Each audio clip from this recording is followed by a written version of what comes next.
today, as I said, we'll be in John chapter 21, verses 15 to 25. John chapter 21, verses 15 to 25. And I wanted to start my sermon with a small illustration. A couple were having some problems in their marriage. So they went to a counselor, and the wife started off complaining. And she talked about how much of loveless marriage she is living in. And she continued that way. She continued to complain for roughly 15 minutes.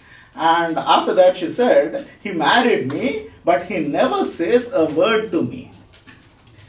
The counselor turned to her husband and he said, look, how many complaints your wife has against you. What do you say to that? To which this man said, true, I haven't spoken to my wife for 18 months. I don't like to interrupt her.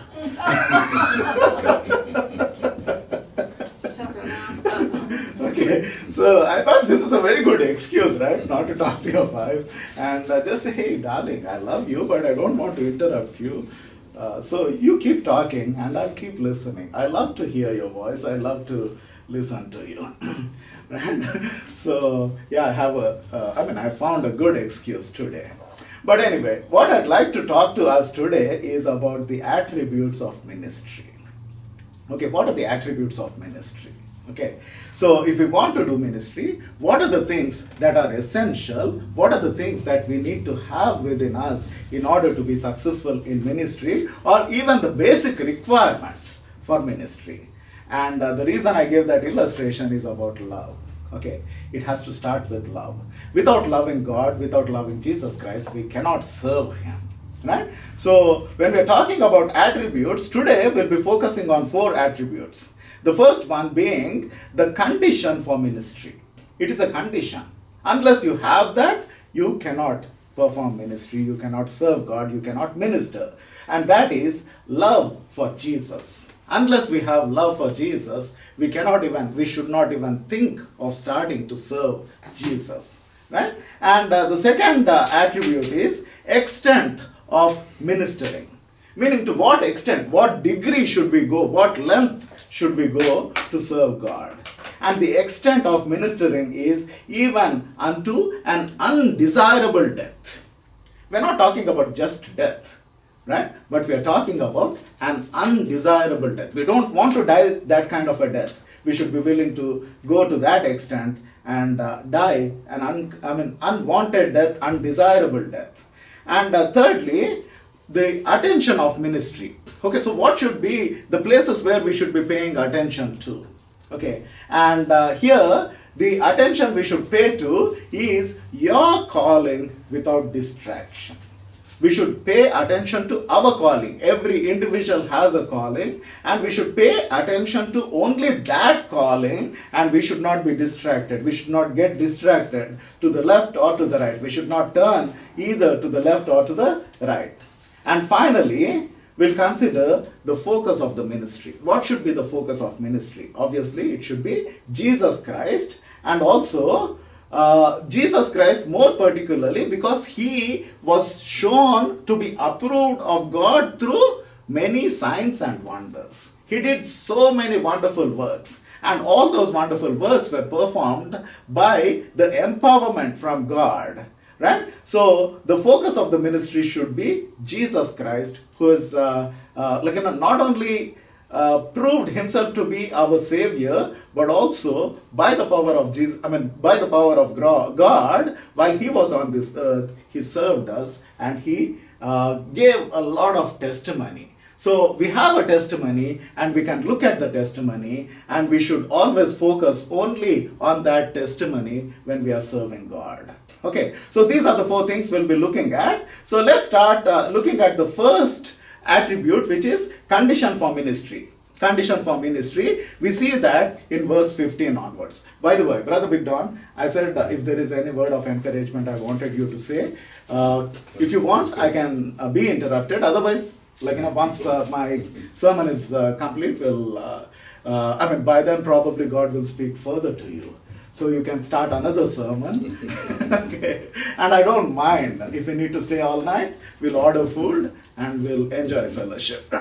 Okay, so the first attribute we see is condition for ministry, and that is love for Jesus should be the beginning. Without that, we cannot even think of starting our ministry. And here in verse 15 onwards, let's see what additionally we can learn. Here it says, so when they had dined.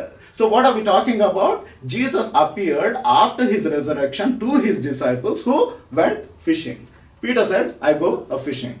Probably Peter is very similar to brother Jim Whitehead, right? Whenever he has an opportunity, he'll say, let's go a fishing. I go a fishing. And then brother Bob Jones, he'll say, I go with you.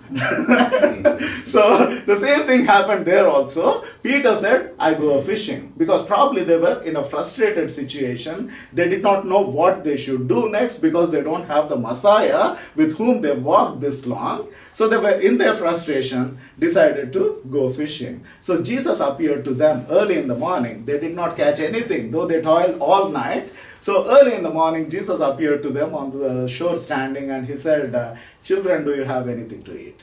They said, no. He said, cast your net on the right side. They cast it. They got a big catch. Then they realized it is Jesus who is talking to them. Peter came, jumping into the water, and then after the other disciples came. But when they came to the shore, what did they see?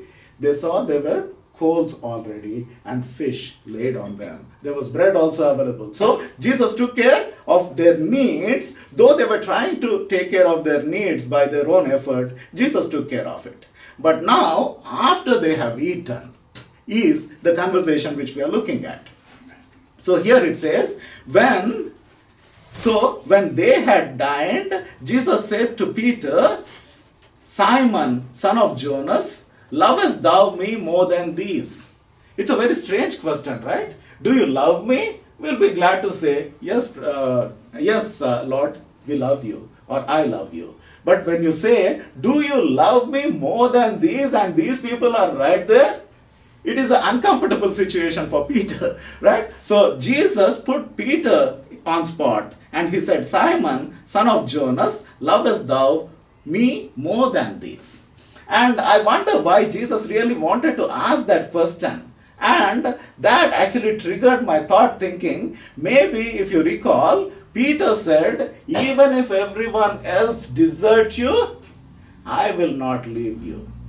Even if it means that I should die with you, I will not forsake you. I will be with you. I will not desert you, right? And probably he truly had that confidence, or at least that sentimental attachment and desire to serve Jesus.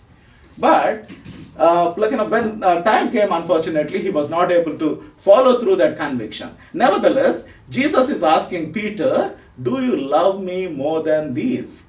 And he saith unto him, Yea, Lord, thou knowest that I love thee. Probably Peter here was hesitant to say, because he has already boasted and he has already failed. Therefore, he had to go out and cry bitterly when the cock crew. Right? So maybe it recalled, the incident came back to his mind and told him, hey, don't boast too much. Okay, if you love Jesus, just leave it at that. Don't say, I love beyond these people. Or whatever be the reason, when Jesus asked, do you love me more than these people? Peter said, Yea, Lord. He agreed that he loves Jesus, but he did not go to the extent of saying, I love you more than these people. He just said, Yea, Lord, thou knowest that I love thee. True, Jesus knows. And Peter, by confessing that, I think he has acknowledged that Jesus is truly the Lord, at least by now, because he has already seen Jesus after his resurrection a few times. Probably Peter has no doubts at this point that Jesus is divine, the Son of God. Therefore he said, Yea, Lord, thou knowest that I love thee. He saith unto him, Feed my lambs. Now consider this. The question first was asked, and that question was, do you love me more than these people? When Peter said yes, he said, feed my lambs. Feed my lambs. Okay, so from this we can understand the condition for Peter to serve Jesus and feed the lambs was that he had to first love Jesus. He had to love him more than the rest. And he had to love him. And therefore, Jesus asked him, do you love me? And then only he gave that commission to him. And he said, feed my sheep. And then again, if you continue to read, it says in verse 16, he said to him again the second time, Simon, son of Jonas, lovest thou me? He saith unto him, Yea, Lord, thou knowest that I love thee. He saith unto him, feed my sheep. The question is again the same. Now, the only difference is in the first place, Jesus asked him, do you love me more than the rest? Now he's not comparing Peter's love with anyone else, because Peter said, Yea, Lord, you know everything and you know that I love you. Okay, so if you say you love me, let me take that. Even if you have that much of love, even if you do not have confidence to say, I love you more than the rest, that's okay. But minimum, loving Jesus is necessary. Therefore, he said, he asked again, do you love me? And when Peter confessed, he said, feed my sheep. So love is essential to serve God. And love is essential to serve Jesus. And that is the reason why Jesus was repeatedly asking that condition, and then only he's giving that commission. Right? And further in verse 17 it says, He saith unto him the third time, Simon, son of Jonas, lovest thou me? Consider how important it is that Jesus had to ask 3 times, do you love me? And then only he's giving that commission. Do you love me? Then I'll give the commission. Do you love me? Then I'll give the commission. So love is essential. Love is prerequisite. Love is the condition that we have to first have. We have to meet that condition in order for us to serve Jesus. Right? So he saith unto him the third time, Simon, son of Jonas, lovest thou me? Peter was grieved because he said unto him the third time, lovest thou me? And he said unto him, Lord, thou knowest all things. Thou knowest that I love thee. At this time, Peter was grieved. He was sorrowful. It seemed to Peter as if that Jesus is doubting whether Peter truly loves Jesus. Maybe because he has once failed, he confessed. He said that even if the rest of, even if everyone else desert you, I will not desert you. And then he failed. Therefore, now Peter must be worried that Jesus is suspecting Peter's love. And therefore, it grieved him. And more particularly because Jesus asked him 3 times. If Jesus asked him 1 time, okay, that was a question. But Jesus is asking 3 times. That probably gave a feeling that Peter thought, Jesus is doubting my love. And therefore, it grieved him. Okay, so, consider this. Love towards Jesus is so essential that Jesus went to the extent of grieving his disciple. To him, he assigned that responsibility of feeding the sheep. From that you can understand how important love is. Probably Jesus' intention here is not to hurt Peter, but Jesus' intention was to emphasize how important it is that we love him in order to serve him. Okay, so in that frustration and in that sorrow, Peter went to the extent of saying, and he said unto him, Lord, thou knowest all things. Thou knowest that I love thee. Why are you torturing me? Why are you grieving me? Why are you insulting me? Why are you humiliating me? Yes, I made a mistake one time. Can't you forgive me? Why are you continuing to insult me and humiliate me, and why are you causing this sorrow? That is the kind of a sentiment with which we see that there is that response, Lord, thou knowest all things, thou knowest that I love thee. Then in verse 18 he says, Verily, verily, I say unto thee, when thou wast young, thou girdest thyself and walkedest whither thou wouldest. But when thou shalt be old, thou shalt stretch forth thine hand, and another shall gird thee and carry thee whither thou wouldest not. Okay, so now we are moving into the second thought which I wanted to present, and that is we have to, or the extent of our ministry, or the lengths to which we should go in order to serve God, is to be killed, even if it is a desirable death. Undesirable death, not a desirable death. Okay, so here Jesus is saying, verily, verily, I say unto thee, when thou wast young. Now, it is a common knowledge when you consider older people and younger people. Younger people are physically more able, therefore they can dress themselves up and go where they want to. Okay, even today by God's grace, I can jump into my car and go wherever I want. And that is the case with many of us here, right? Every one of us here, except for Eunoia, who cannot drive yet. She's not permitted to, right? And even when she is permitted, Daddy will not give her the keys. Excuse me? But anyway, so when you consider the abilities which we have, because of which we can be mobile, we gird ourselves, we dress up, we wear our shoes, we wear the clothing which we want to, and we go out. But again, when we get to a point, we will come to a point wherein we are helpless. We cannot take care of ourselves. We need someone else to take care of ourselves. We need someone else to dress us and then take us where we want us to, but many a times they will take us to places where they want us to go, not us. So that is a common experience we see, and that experience Jesus is relating to the spiritual aspect or the expectation for Peter, and that is, he says, thou shalt stretch forth thy hand, and another shall gird thee. Another person will get you ready. Another person will gird thee and carry thee whither thou wouldest not. So what is this talking about? In verse 19 we have the clarification where he says, the author is clarifying and he says, this spake he, signifying by what death he should glorify God. Peter has to die. So here, when another person will gird you and take you, it means another person will get you ready, prepare you, and prepare you for your death. And that is the kind of a death you would not want, you will not desire.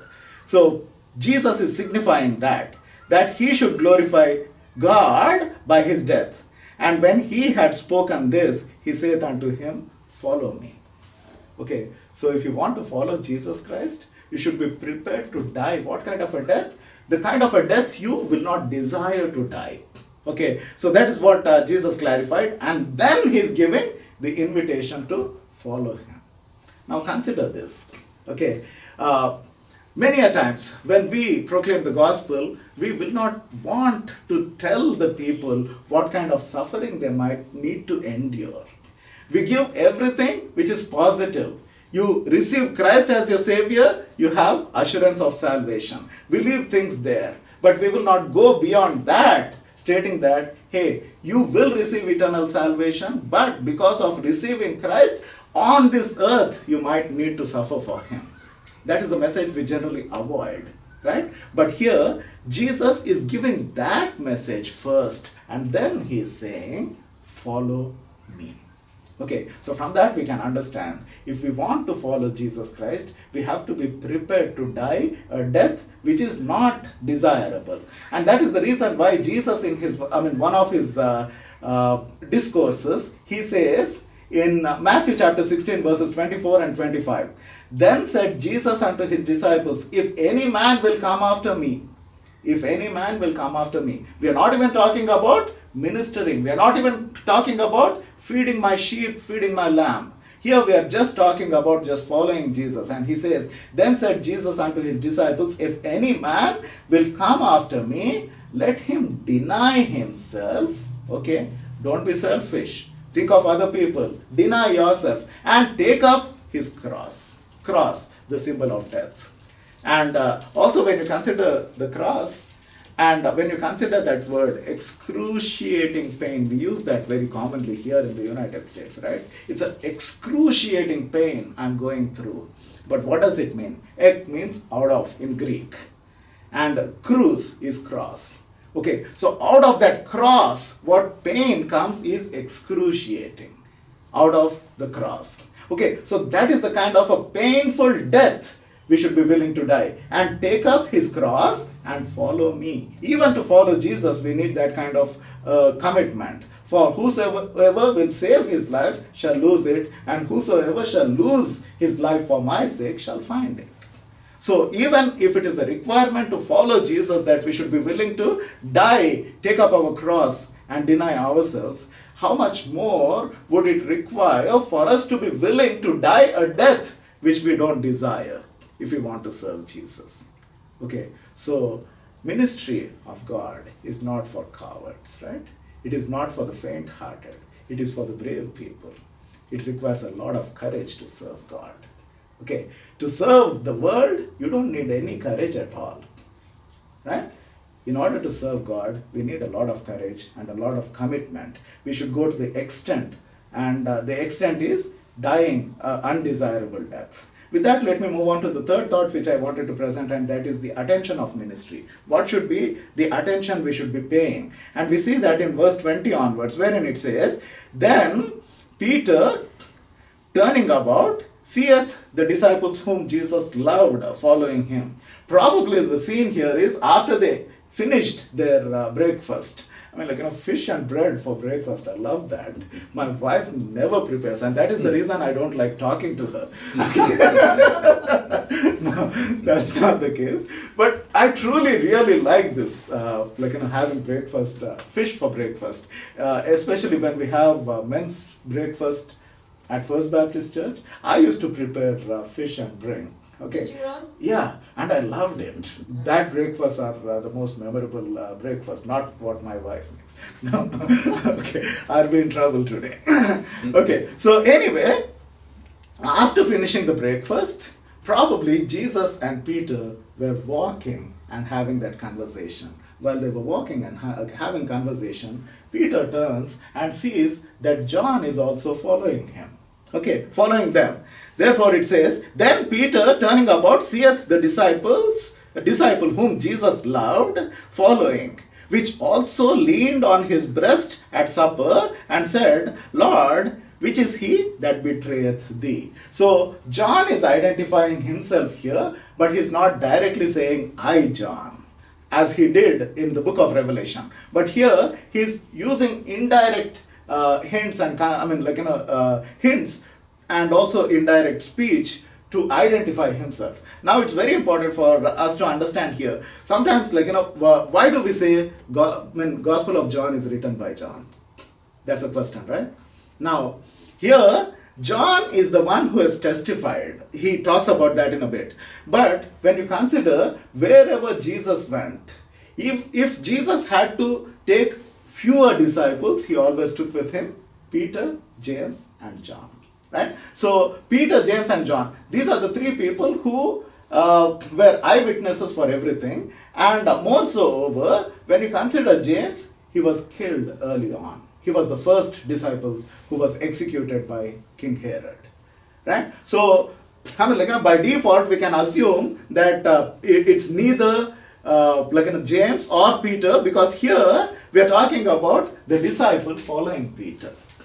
Okay, so when authors, when scholars say this book is written by John, there is very good reason why we arrive at that conclusion, even though the gospel itself doesn't directly say, "I, John, am writing here." Okay, just a tidbit here. But on the whole, what we see here is, "Then Peter turning, seeth the disciple whom Jesus loved, following him, which also leaned on the breast at the supper." The Last Supper, John was leaning on him. And when Jesus predicted that one of you will betray me, he finally said, "Who is it, Lord?" Right? And verse 21 says, Peter seeing John, he said to Jesus, "Lord, what shall this man do? You told me that I will die a horrible death, a death which I will not want to die. And now, what about this person? Is there any death for him too? Will he also serve you to that extent?" He turned to John and he said, "What about this man?" And that is the reason why Jesus said unto him, "If I will that he tarry till I come, what is it? What is that to thee? Why do you bother about that person? Maybe I want him to live, or if I desire that he should live forever, even till my second coming, What is it to thee? Why are you worried about those people? Why are you paying attention to other people when your calling is to serve me, follow me, and to feed my sheep? You fulfill the responsibility I have given to you. Follow thou me. Don't get distracted. Pay attention to your calling. Your calling is to follow me. Your calling is to feed my sheep, feed my lamb. Do that responsibility. So this can become an application to every one of us. When we serve God, only attention we need to pay to is what is God's calling upon me. Okay, and focus on that. Don't worry about other people, what they are doing. When you are suffering, why should they not suffer? If you need to die that horrible death, why not another servant also die that horrible death? No. Focus on what your calling is. Okay, you have the privilege, but at the same time, it is not an easy privilege that is being given. You have to walk on thorns, but still focus on your focus or pay attention to what your calling is and not worry about why other people should not suffer that way. Why should it be you who should suffer while other people, they have big ministries and they're driving the latest cars, they have the best suits to wear and so on and so forth. So if that is the case, why should I suffer? No. Okay, what is it to thee? Follow thou me. Just do what your calling is. Alright? And then went this saying abroad among the brethren that disciple should not die. Yet Jesus said not unto him, he shall not die. But if I will that he tarry till I come, what is that to thee? Okay, so disciples did misunderstand Jesus, as is the case many a times. Right? So with that, I wanted to move ahead, but I just wanted to cross-reference book of Philippians. Okay, and there we understand sometimes if we get distracted and if we look at other people, the danger is that our ministry, the intentions of our ministry, intentions or the purpose or the attitude with which we serve Jesus might get corrupted. And that is what we see here in Philippians chapter 1 verses 15 to 17. Paul is talking about why some people are serving God. And he says here in Philippians chapter 1 verse 15, some indeed preach Christ even of envy and strife. If we look at other people, our hearts get corrupted. And therefore, out of envy and strife, some people were ministering at that time. And some also of goodwill. Yes, some people had goodwill. The one preach Christ of contention, not sincerely, supposing to add affliction to my bonds. Okay, someone is prospering in ministry, therefore other people become jealous, and in order to hurt the person who is already in jail because of Jesus, some people were preaching Christ. Okay, so from that we understand we should never pay attention to what is other people's calling. God has a calling for them. Let them pay attention to their calling. Let us pay attention to our own calling. So with that, I wanted to move on to the final thought, and that is focus of ministry. What should be the focus of your ministry? What should be the focus of my ministry? Or in other words, what is the object of our ministry? Who should we be focusing on? And that we see in verse 24. This is the disciple which testified. Okay, talking about the person who was following, who Jesus said, what if I want him to tarry? Okay, that is the disciples. This is the disciple which testifieth of these things and wrote these things, and we know that his testimony is true. So in other words, he is indirectly saying, I am the one who has testified. I am the one who has witnessed all these things, and I am the one, I am bearing this testimony, and my testimony is true. So we have a true testimony in the Word of God, and that is the testimony we should be putting our focus, keeping our focus on, so that our thoughts and desires will not get corrupted, and therefore we can serve Jesus with sincerity. And in verse 25 it says, and there are also many other things which Jesus did, the which, if they should be written every one, I suppose that even the world itself could not contain the books that should be written. Okay, yeah, I've wrote some of the testimony, but if I need to write the whole of Jesus' testimony within that 3 short years, wherever he went, what kind of miracles he did, what kind of wonders he did, what kind of signs he has given, what kind of signs and wonders by which God was proving that he is the Son of God. If I were to write all those things, I mean, 3.5 years is a long time for a person like Jesus Christ, because wherever he went, he did miracles. Right? So it is impossible for me to record everything, because if I want to record everything, the space in this world is not sufficient. That is the kind of a testimony we have about Jesus Christ. When we have that kind of a testimony, should we focus on that object or get distracted? Hey, what about that person's calling? Why should I suffer and that person not suffer? No. We should focus only on our calling, and we should pay attention to our calling, and we should focus on Jesus Christ, so that our desires will not get corrupted and will serve him faithfully and diligently. Let us close. Dear Heavenly Father, I thank you, Lord, once again for this wonderful privilege you have given to us today to worship you and to praise you, to bring our supplications to you, and also to meditate on your scriptures. Lord, I thank you for revealing to us today what are the requirements of ministry. Lord, I thank you for reminding once again and preparing us to be focused on you, not pay attention to what is happening to other people. Be willing to go to any length, even if it requires that we should die a death that we do not desire. May we be willing to do. But at the same time, Lord, without love, we cannot go to that extent. Therefore, Lord, I pray thee to help that first and foremost, may we love you, and may we grow in love, so that, Lord, if you ask us if we truly love you more than other people, may we have that confidence of how much we love you, so that, Lord, we might be prepared to serve you. I pray, Lord, to prepare us for your service.